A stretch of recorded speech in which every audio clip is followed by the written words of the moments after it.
There you go. This is Macarena. Ooh, la Macarena. Hey, we just got to come up with something other than the fist bump. You know, all my beautiful antique turquoise rings are being damaged because of fist bumps. Oh no! I'm not using. I'm not using any rings. I gotta go in like here, this. I gotta go in like. Here we are, Tuesday morning. Sunday leftovers. Sunday leftovers. Yeah. This was a big Sunday. Felt like, boy, I just got serious all Sunday, didn't I? That doesn't feel right. It feels like I'm pretending I'm about to drop a punchline. No, for reals. It felt heavy. It felt serious. It felt like I got up Sunday morning and I was chatting with someone on text and they're like, how you feeling? And I'm like, I feel like these words I've been waiting to say my whole life. Okay, so yeah, because I wasn't there this Sunday morning, but I saw the sermon yesterday. Right. So I have the sensation, the feeling that it's like this was the kind of sermon that is like when you end it, it's like someone took a big weight off your shoulders, like. It's like passing a final. I wanted to say this. I have been wanting to say this for so long. You guys, I have never been comfortable. Am I right? You are absolutely right. Okay. Well observed. Sammy Bananas, Sam Kiley, I posted something and she's like, well, what's the big idea? What are you talking about? And after the service, I'm like, just took a murderous shot to the head of Christian exclusivism.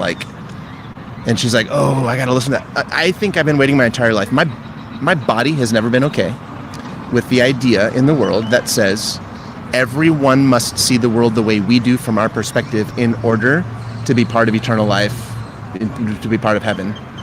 I never bought that. I never understood that. The world, the crashing overlap of colonial Catholicism and colonial Protestantism of my childhood, it was too high stakes between two ideologies that both pointed the finger at the other and said, "You're out.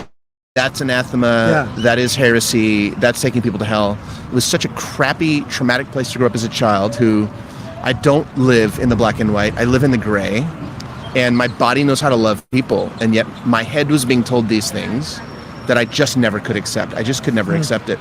And I don't know if you pick up on the reference. You know, I am a manuscript preacher because I can't. Is it working? Yeah, it's working. Yeah. I'm a manuscript preacher because I have to build sentences so intentionally that I will forget these ideas if I don't. I'll just get in the moment and forget them.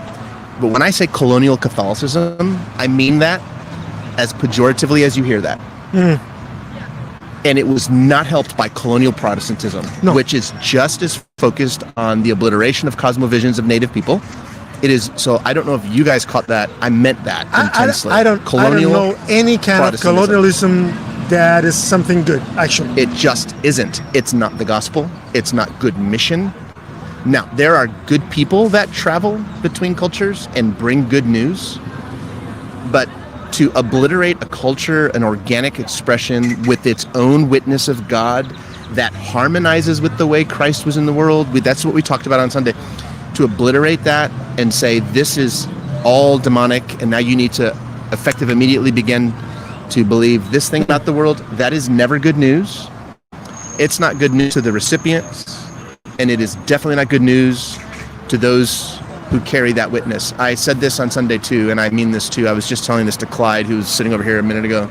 The worst thing you can whisper into the ear of a human being is that you are God's favorite. God chose you and chose not to choose everyone else. That is the most destructive message. That's the narrative that we are hearing our entire lives. And we must outgrow it. Our church is the right church with the right doctrine.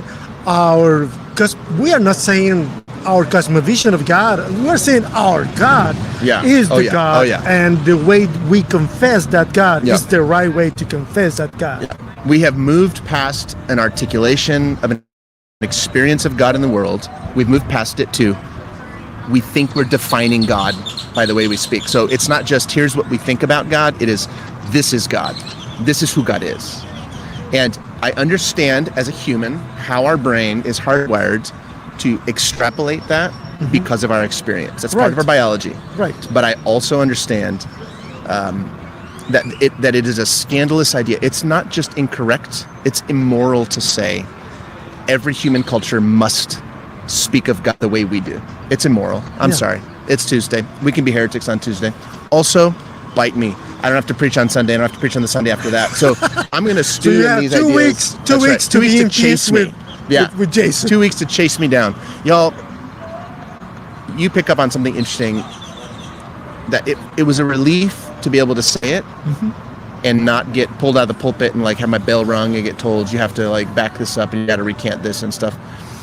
I don't know anything stickier or more aggravating or more fundamentalist or legalistic in its orientation. Nothing about Christianity is more difficult to swallow than the claim that everyone is wrong but us.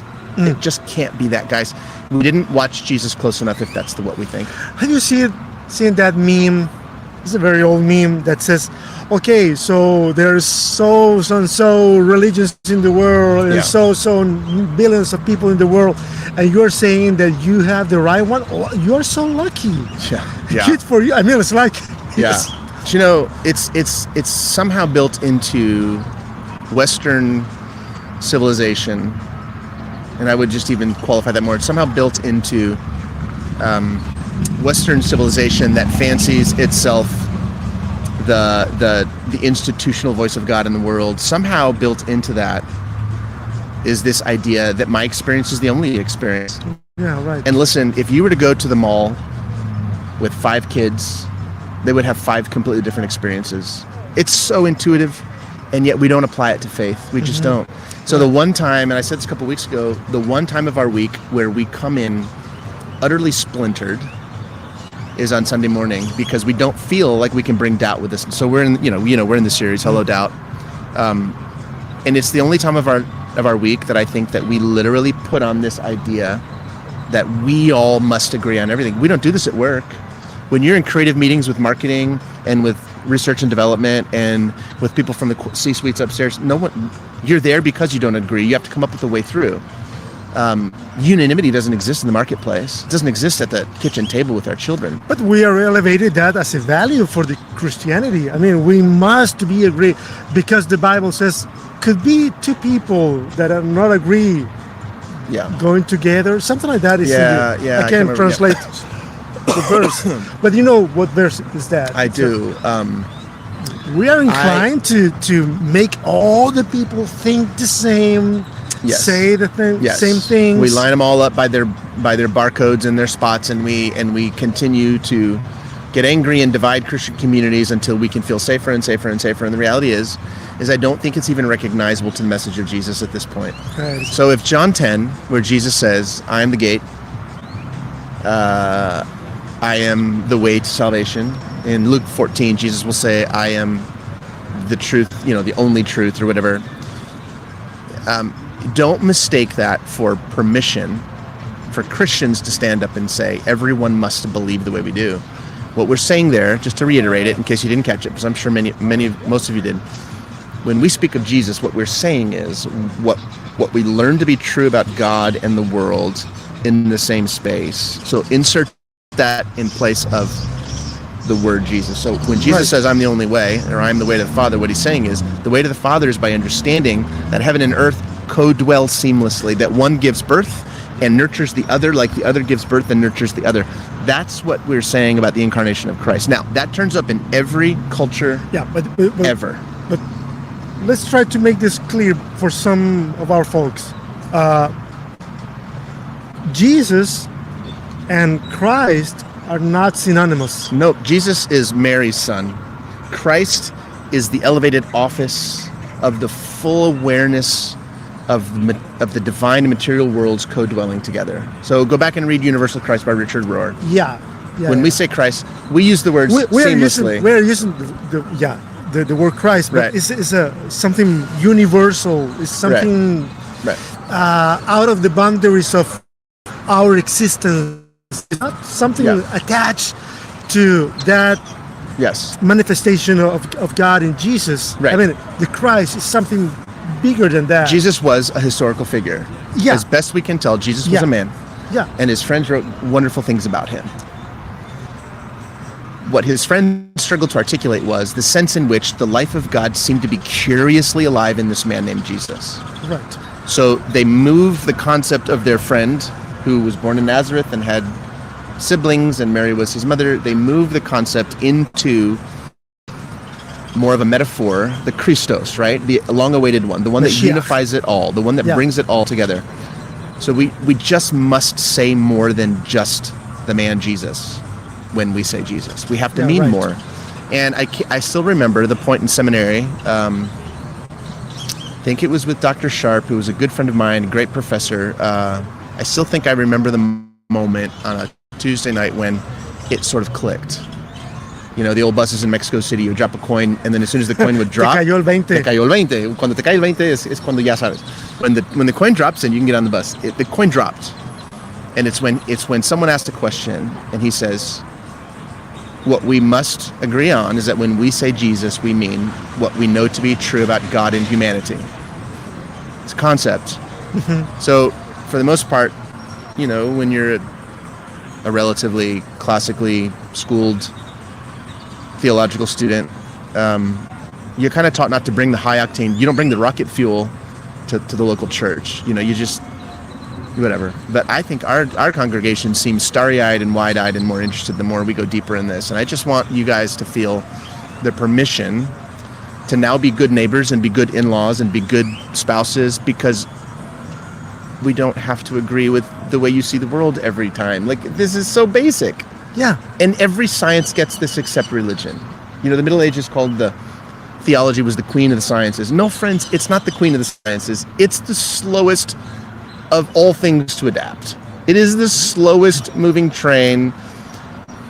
So I do feel relieved. And I feel like there's a little bounce. I have this sensation, this collective sensation of freedom. That I'm because we love our tradition, we love Jesus, we love the church, but also we love our neighbor that is Muslim. That's right. We love and our those neighbor two things that is don't contradict. And it's okay. So next time that I look into his eye, I won't see a sinner that needs to be saved, but I will be a human being that needs to be loved and embraced. And that is